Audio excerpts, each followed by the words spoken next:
Hello, welcome to this week's physics. Alright, so this week we're going to be talking about electric potential. So, I'm just going to start with the first problem. Calculate the electric potential 0.115 centimeters from an electron.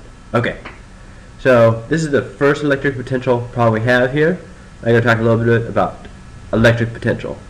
I'm going to treat this first problem as if it's the hardest one we're going to do out of all of them. That way we'll get the most solid understanding from this first problem, and we'll apply that then to the rest.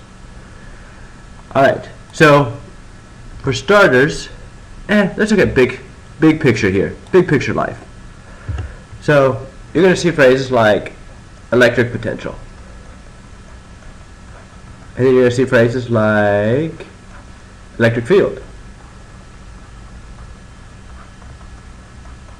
And we're going to see phrases like work.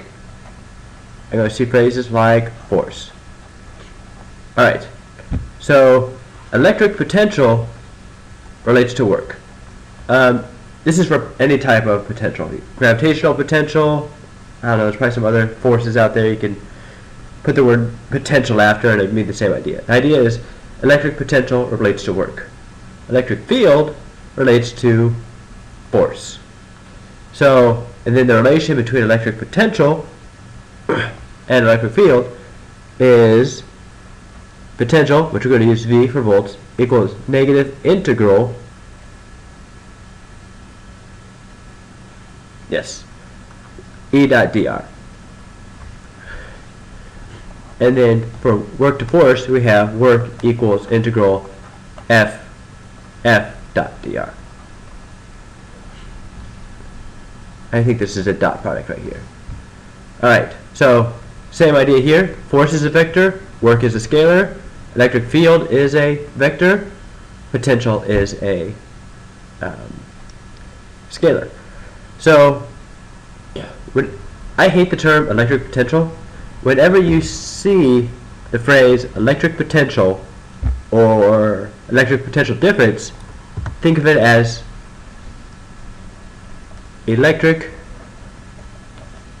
potential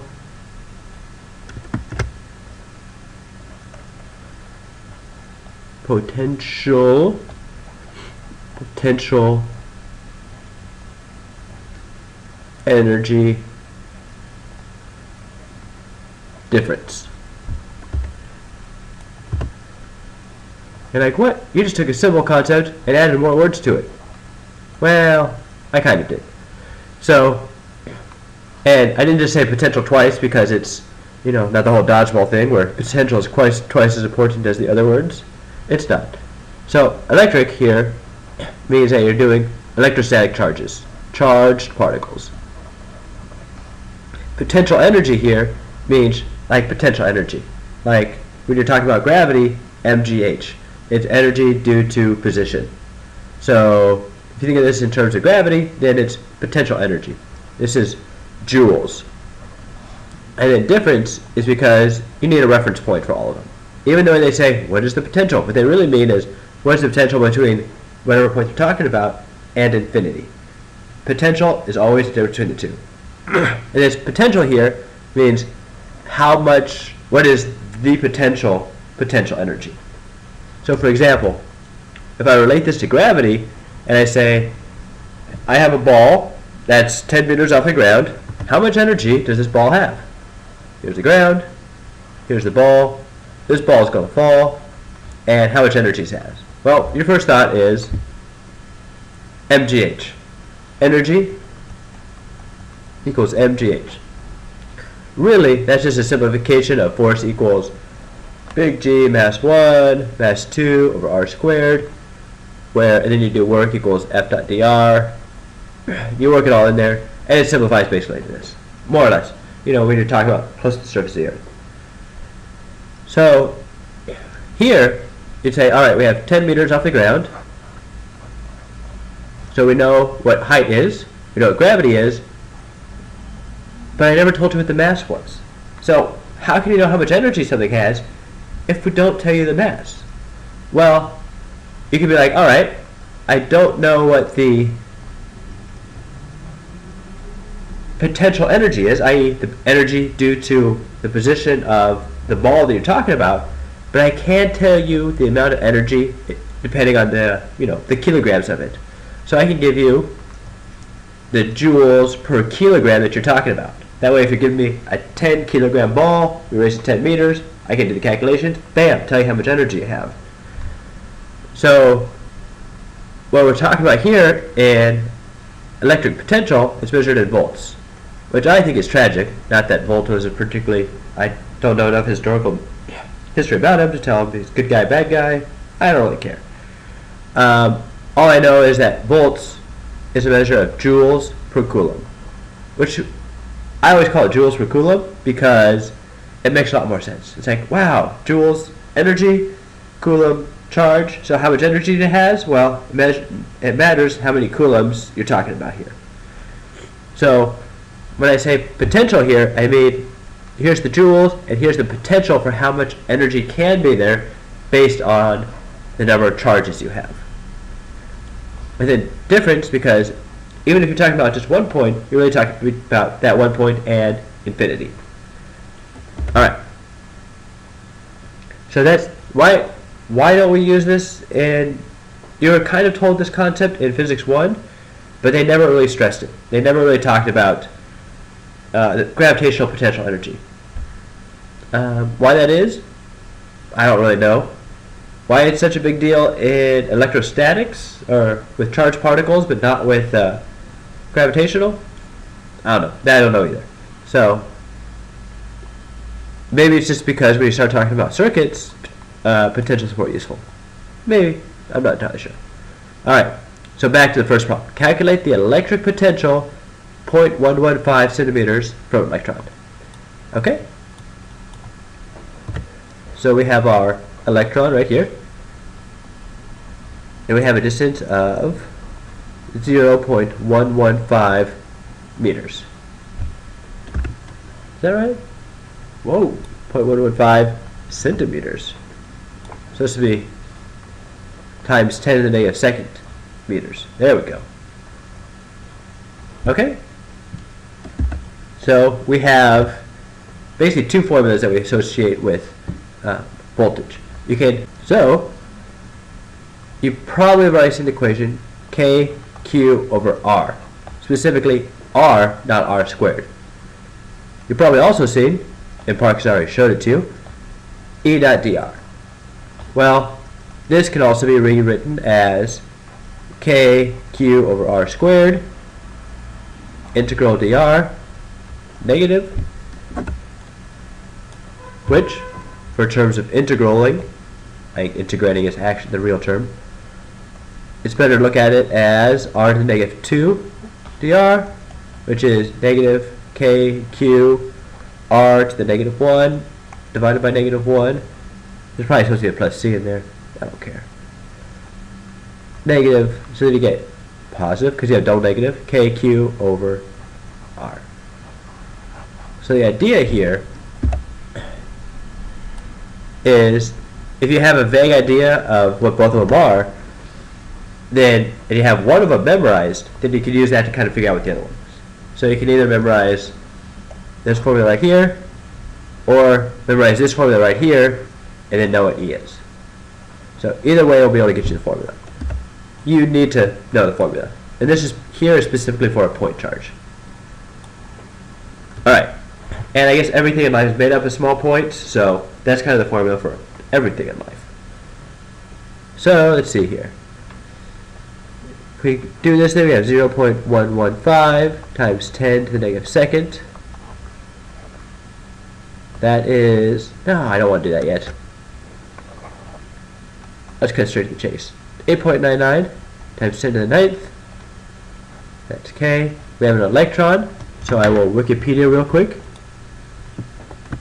Wikipedia, Mr. Electron. Probably should pull up Wolfram too. There we go. And we're getting an electric charge. 1.602 times 10 to the negative 19. 1.602 times 10 to the negative 19 over 0.115 times 10 to the negative second. There we go. Maybe I should simplify this a little bit. So 10 to the negative second is the same as 10 to the second on the top.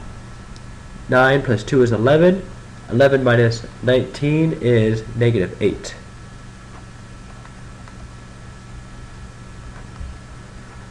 Okay. So we'll do 8.99 times 1.602 times 10 to the 8th negative 8th divided by 0.115. We'll probably get a really small number. Now let's see, they want them in volts, they want it in volts. Alright. So we have, oh, that's not as small as I thought it was going to be.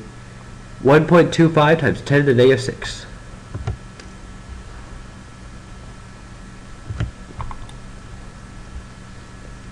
(1.25 times 10 to the negative 6 volts, or as I like to say, joules per coulomb.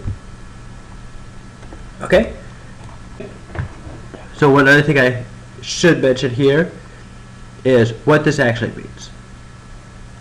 So what this is saying is, if we have our electron right here, and we take another particle and we move it from infinity, which I'm going to say is over here, not drawing a scale. Oop, that's infinity right there. Actually, I could say that's infinity too, but it doesn't matter. Same idea. It's saying how much energy, just like dropping the ball 10 meters, how much energy does it take to bring a particle from way over here all the way over to 0.115 centimeters from the electron? Well, it's going to matter how much of a charged particle you bring.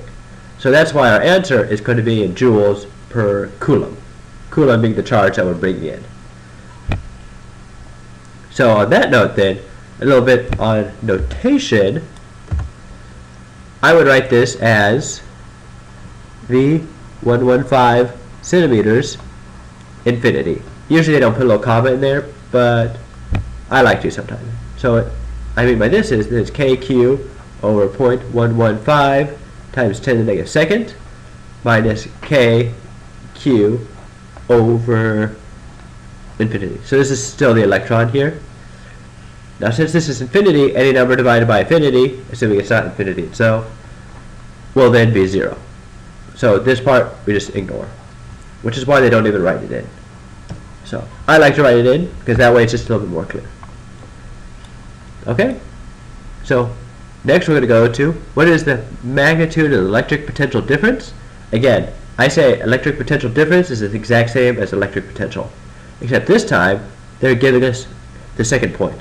So they're saying that they're giving us 750.750 centimeters instead of infinity.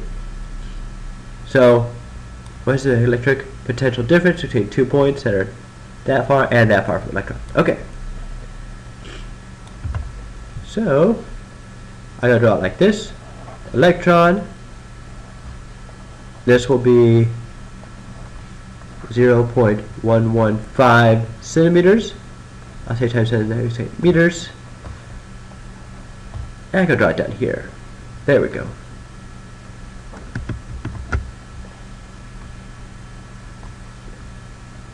And this is going to be 0.75 centimeters.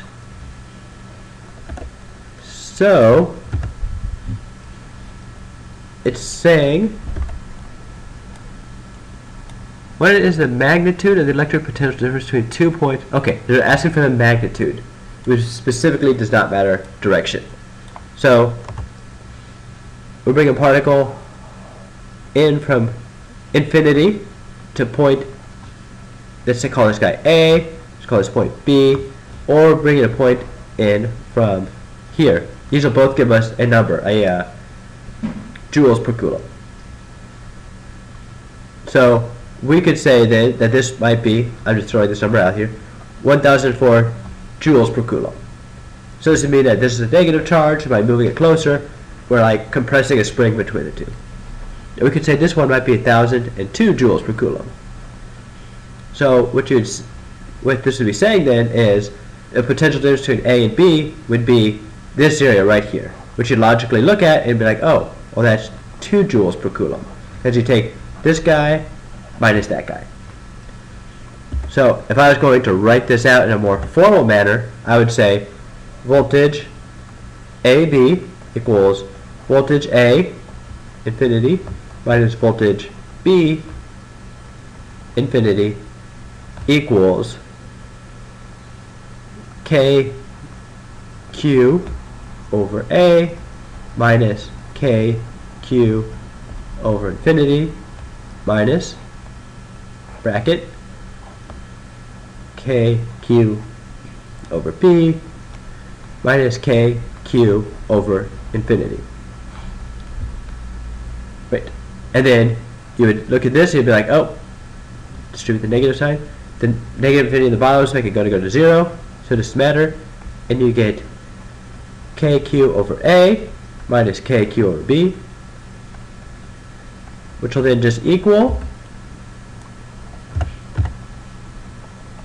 KQ 1 over A minus 1 over B.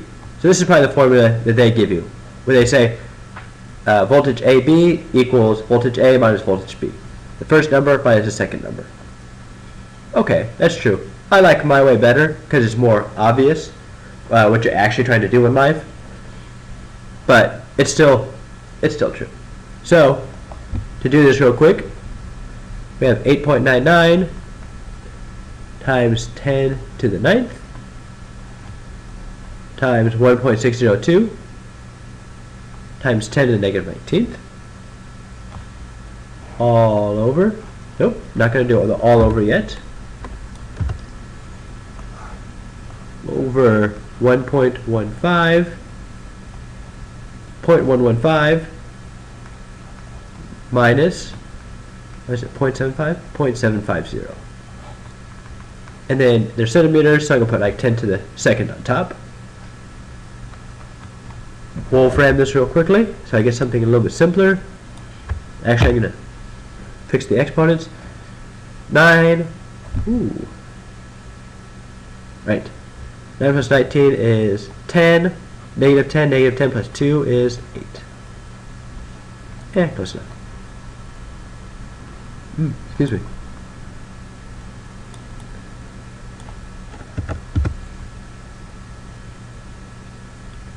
.44 times 10 to the negative 7th.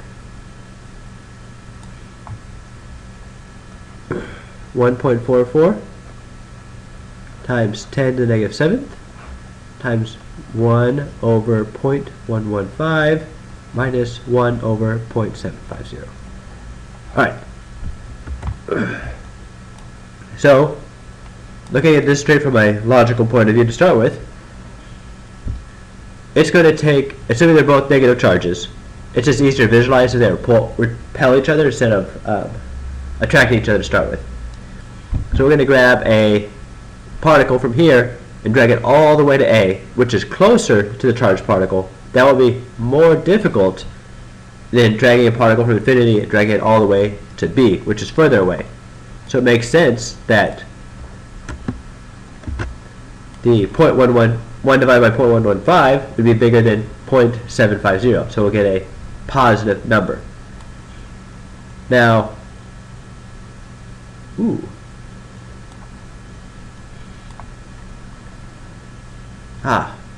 one quick adjustment. Formula up here for number 1 was negative. Q is negative 1.602. So that negative carries around up over here. Alright. So, right. If these were both positively charged, okay, so if these are positively charged, and we're bringing it, then they would attract each other. So, the work, it would actually be easier to bring them together than to do nothing at all. Therefore, we'd represent that by having the work as negatives. Because positive, negative so it would have a negative potential. So then the negative potential between A and B would be negative.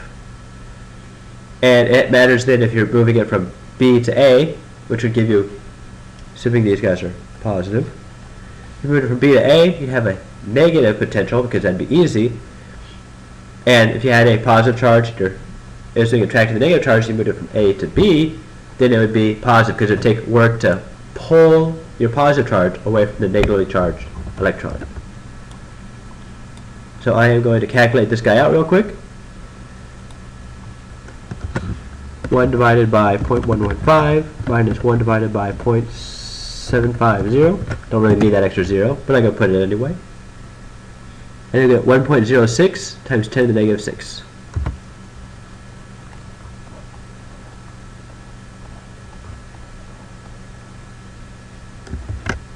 6, and this would be joules per coulomb, or more commonly known as volts.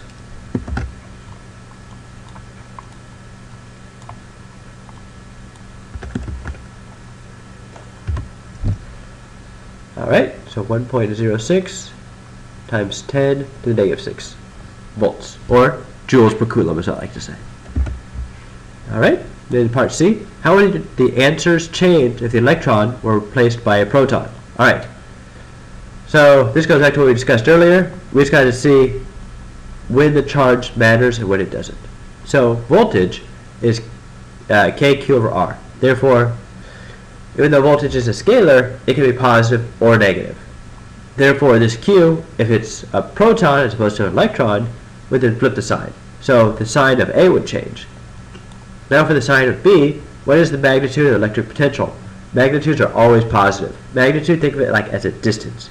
You don't have negative distances, mostly. So magnitudes are always positive. So A, the sign of A is not, or sign of B is not going to change no matter what. The sign of A will change. So sign of answer A would change. That's true. Sign of answer B would change. No, it's not true. Sign of both would change. No, both answers remain the same. No. So it's only the first one. The sign of answer A would change. Alright? And that's a quick overview of what you need to know about potential. Or, as I like to say, in overly verbose terms, electric potential, potential energy, difference. Electric potential, potential energy, difference. Alright. See you on the next problems.